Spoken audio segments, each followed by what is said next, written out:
Welcome everybody. Thank you for joining us today here in Manchester. We're going to be talking about SME house builders and the problems and issues that they're facing, and hopefully some solutions as well. We're in the midst of a housing crisis. Demand is outstripping supply. The solution on paper is simple: build more houses and do it quickly. However, there are a variety of obstacles stymieing delivery, from a sluggish planning system to the cost of materials and labour. SME house builders often find themselves fighting against the current. Today, we will discuss the problems they are facing and what we can do to solve them. We started in 2011, and I would say to date, we probably would have built twice as many houses had decisions been made within the correct timescales, or reasonable timescales, shall I say. We've won a planning application because the committee went against the planning officers. The more times we've had though is when the officers are recommended and the committee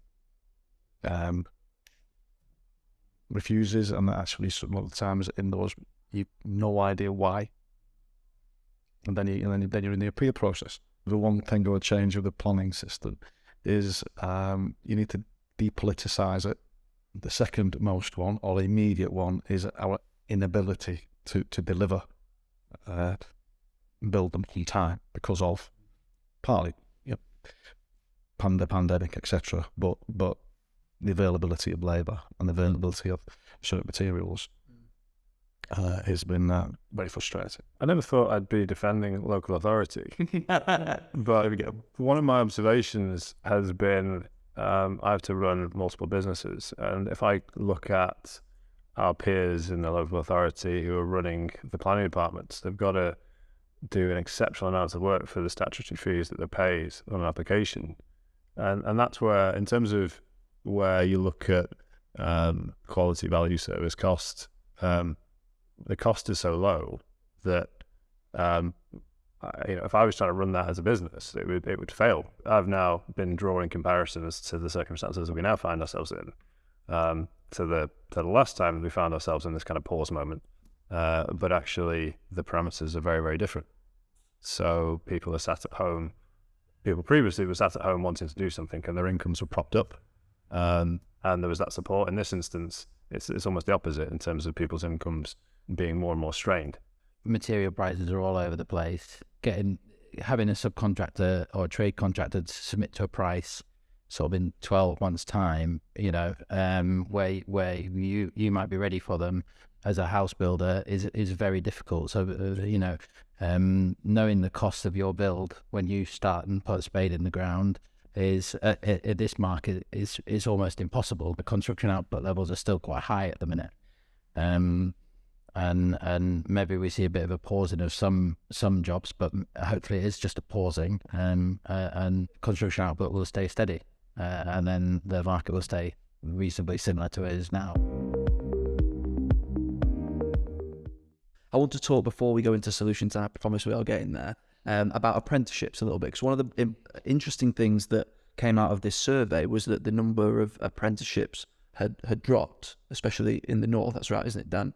Probably in the market where we've been in and where we're currently going into, focus has got to be on taking that forward and not necessarily the time that it takes for training apprentices, and probably the work that they can do at the moment is probably not necessarily that beneficial. So I think there's probably I can imagine that's probably a large element of it. For us, it's the creation of, the cliche is the investment in the future, but if you actually look at it from a selfish perspective, it's the creation of loyalty. To invest that time now, which is having, I can say on a real-time basis, it has at times an adverse effect on delivery. But in time, so where at the moment you might be struggling to maintain a labour force from getting attracted to better terms, better rates elsewhere, I think what's really nice is that within the business, I can see guys, and I'd like to see more girls as well, rising through the ranks. So you've invested that time, they've grown, they've learned new skills, and they are offering back more. I do think the payback time for that is relatively short. We had I did a site inspection last week, so we'd had a joiner that's moved into a supervisory role, and to see that shift and to feel that loyalty, I think will be a pivotal part of the business's growth. I have a very good scheme with school leavers in the office, so you know, we have other skills. You have quantity surveyors and, you know, architectural technicians and things like that, and we had a good thing going with those, and we're looking to do that again. As I mentioned before, we have done one with the site manager, and kind of because they're directly employed by us. We have launched Tomorrow's Developer, which is a new network where effectively we are offering our knowledge, our network to up-and-coming developers, small developers, or those who want to get into the industry, to basically break down the barriers. Because, you know, we've done a number of surveys. There are a number of barriers to get into the sector. You know, you can look at equity, and talk about planning, lots of things we talked about today. But as someone young looking to break into that market, you know, they're looking for maybe someone to speak to, and you know, we think that we could use our knowledge and, as I say, our network to point people in the right direction. I think what an SME of my size can do is be very agile. I'm trying to do that at my level as well. I'd like to get involved with stuff like that, because there is so little support for us. Land values are still very high, which is somewhat dictated because of the limitation of supply, which is compounded by the slow progress of planning. A sort of small house builder, you know, how are they expected to grow if they can't look and forecast in the future? Some of these businesses that are small now and want to grow to the M in SME, yeah, they've got cash flow to look at, they've got wages to pay, but they're looking forward with no particular certainty. You know, our government are telling us they want houses delivered, but as it stands at the moment, you know, the system does not work for the smaller and medium house builder, and you know, and that's representative in the survey that what we've seen, and it's representative in the conversation I have on, you know, a weekly basis. Resource point is one, isn't it, on both sides, both plan making and development management. That's an easy one. It's in the survey and makes itself, but there's probably something that's linked to that in terms of the PPA that we discussed earlier, and maybe a bit more of a codification of that, if you like, where at the moment you've got authorities, and probably rightly so, setting their own rates, but I've signed up recently to a PPA that's £20,000 for a particular scheme. That's hundreds of units. That's not going to be probably equatable to an SME scheme. We have recently undertaken our first escrow agreement with Travis Perkins. So it's a direct relationship between us, the SME house builder, and Travis Perkins, which will effectively give an SME SPV the ability to secure a larger allocation, ability to drive materials from Travis Perkins. So if you think their credit line would have been, for a new SPV, might have been £25,000 to £55,000, or yeah, £25,000 to £50,000. The agreement that we now sign up between the parties means that Travis Perkins will effectively fund all the materials for that scheme. They will procure it, they will agree it, they will sequence it, they will deliver it, because they know there is certainty. As long as they hit certain milestones, which is effectively on-site, signed off by the PMS, then they've effectively got a guarantee from us that the money will go directly to them. So they can take a small developer and give them that buying power. So that effectively, as I say, that gives them certainty, that gives them the buying power of Travis Perkins as well, and some flexibility around that. I think a big reason very good planning officers are lost to the public sector is because they go work in the private sector, because the pay is better, the conditions are better.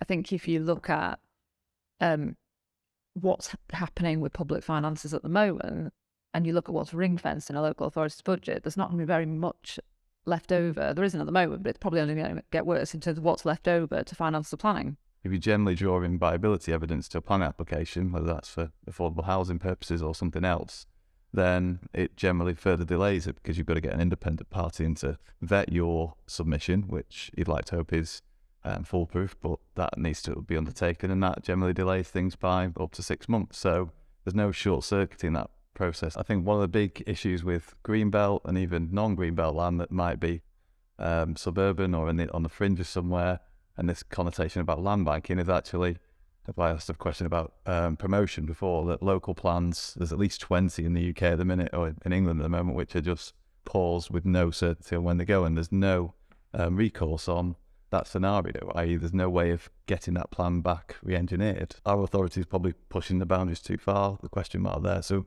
something that gives a commitment at all stages, and they are out there, but there's not a complete set, if you like, of what is the PPA fee and how does that play out? What's that for a 50-unit scheme versus a 5,000-unit scheme, for example? Obviously, there's a degree of investment in every plan application, but there's a difference there, isn't there, in terms of the period at which the authority is going to be investing in that.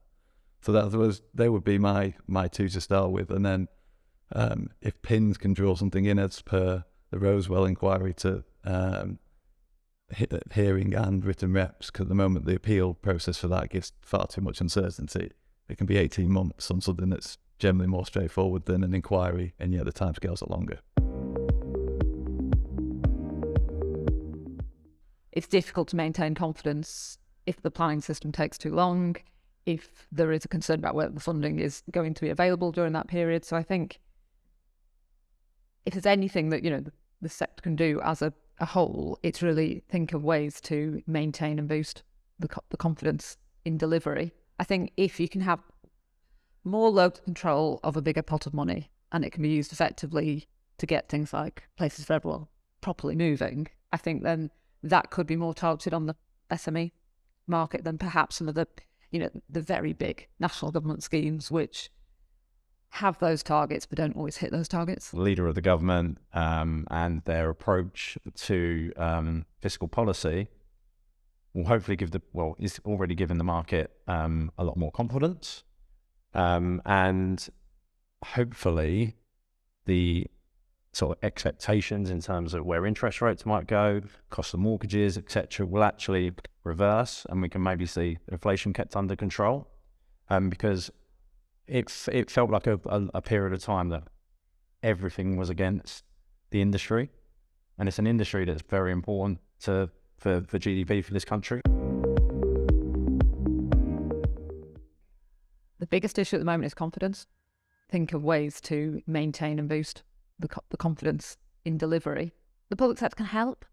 I think it'll be interesting to see, obviously, most people know me, I was I'm involved in most of the government's sort of housing stimulus initiatives. So Help to Buy was obviously the biggest one they've done.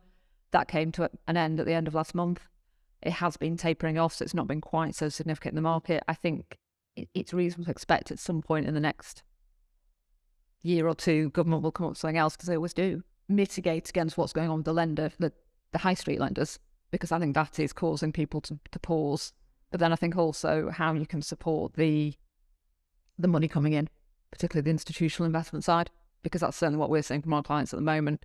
An awful lot of our institutional investor clients paused with the initial budget, should we call it, the mini budget, and said, I'm waiting to see what happens. And I think that is a big issue if you're a small to medium builder, because the ability to just pause along with them is harder the smaller your business is, isn't it? So I think it's, in some ways, it's keeping that entire industry going, so the casualties aren't the smallest players in the market.